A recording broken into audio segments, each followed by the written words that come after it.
Hello, welcome back. Today we're going to be talking about the mission and vision when it comes to your private label tea.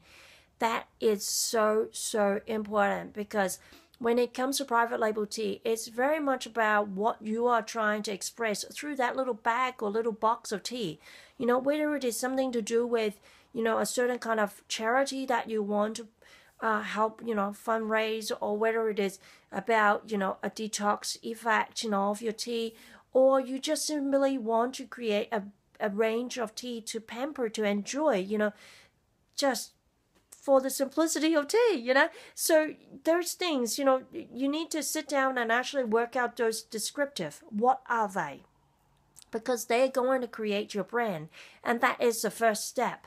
The step about creating a brand that is going to really, lock in, what we talked about in a previous video, about the customers, that, the target audience, that the target market, that it's going to give you joy, that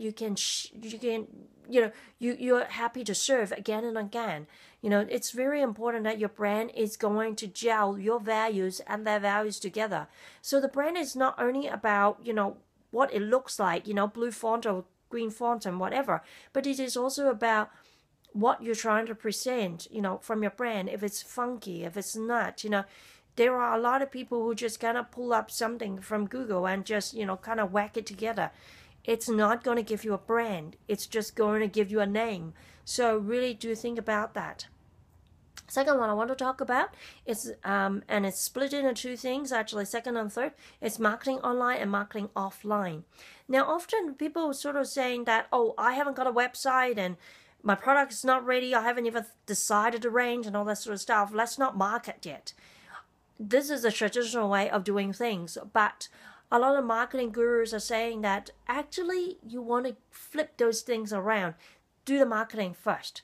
And what I mean is that you actually start getting some market intelligence before you actually start deciding what you're selling. So for example, if you set up a Facebook page that is about, enjoying green tea, green tea lover page or something, right? Because you're planning to sell green tea, go and start putting just different information that you collected from different places, CNN or I don't know, Tea Council or whatever. Put them there, giving value out. Sooner or later, people will pick it up and start some conversation there. That is your marketing online that can happen before you have a product, before you have a website, before you have a tea business, really. And offline marketing could be, tea sampling session, and that usually will come a little later. When you have sort of narrowed down your range. Let's just say you have got 10 tea you're looking at and you want to actually have a range of 5. Maybe especially if you've got an existing business, you can do a little VIP night or something.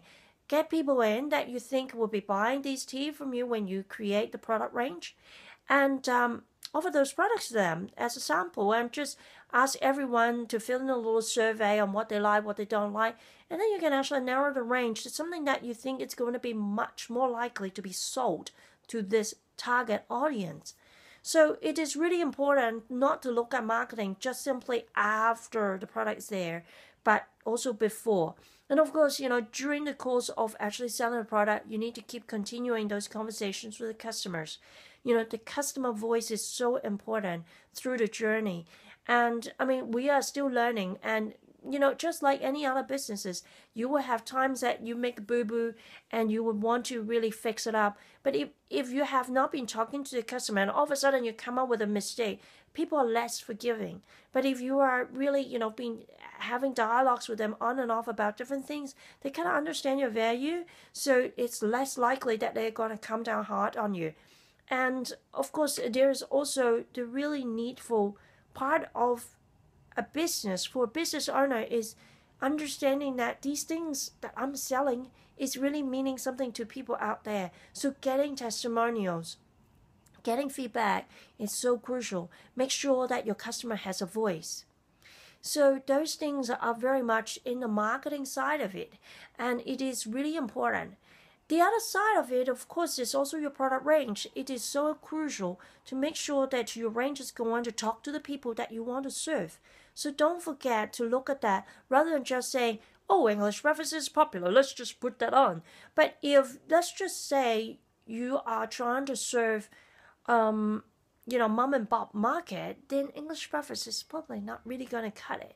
Or you might need to sell English breakfast from a different perspective, like, hey mom, I know you're working so hard every day.